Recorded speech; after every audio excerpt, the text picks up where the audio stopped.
1946 में भारत आजादी की दहलीज पर खड़ा था। ब्रिटिश हुकूमत की ताकत का प्रतीक भारतीय नौसेना खुद को बदलते समय के थपेड़ों में फंसा हुआ पा रही थी। भारतीय नाविक जिन्होंने बरसों तक ब्रिटिश झंडे के नीचे ईमानदारी से सेवा की थी, अब नौसेना में अपनी जगह पर सवाल उठाने लगे थे। दूसरा विश्व युद्ध खत्म होने के बाद नया नजरिया आया था। भारतीय नाविक जिन्होंने युद्ध की भयावहता और राष्ट्रवादी आंदोलनों का उदय देखा था, अब एक आजाद राष्ट्र की कामना करने लगे थे। नौसेना जो कभी ब्रिटिश शक्ति का प्रतीक थी, अब असंतोष की आग भड़काने वाली जगह बन गई थी। भारत छोड़ो आंदोलन और स्वतंत्रता सेनानियों के बलिदान से प्रेरित होकर नाविकों को हो रहे भेदभाव से निराशा बढ़ती ही जा रही थी। खराब रहने की स्थिति, कम वेतन और नस्लीय भेदभाव ने इस असंतोष को और भड़काया और एक ऐतिहासिक विद्रोह का मार्ग प्रशस्त किया।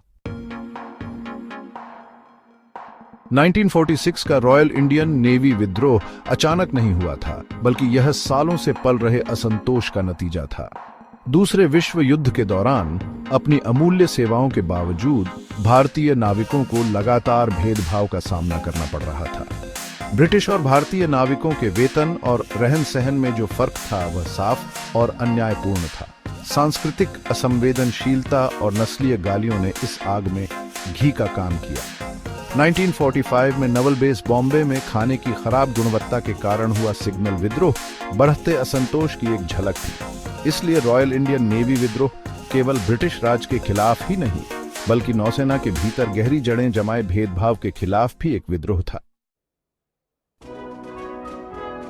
18 फरवरी 1946 को विद्रोह भड़क उठा, जब बॉम्बे में royal Indian navy signal school के रेटिंग्स ने विरोध किया। उनकी मांगों में अच्छा खाना, बेहतर रहने की स्थिति और नस्लीय भेदभाव को खत्म करना शामिल था। यह विद्रोह जंगल की आग की तरह तेजी से फैल गया।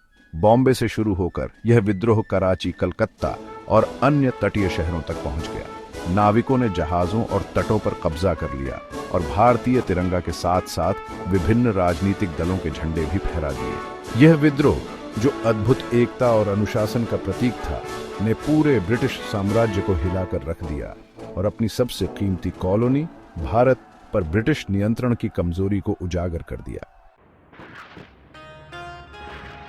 भाग 4, एक राष्ट्र की प्रतिक्रिया, भारत की आजादी पर प्रभाव।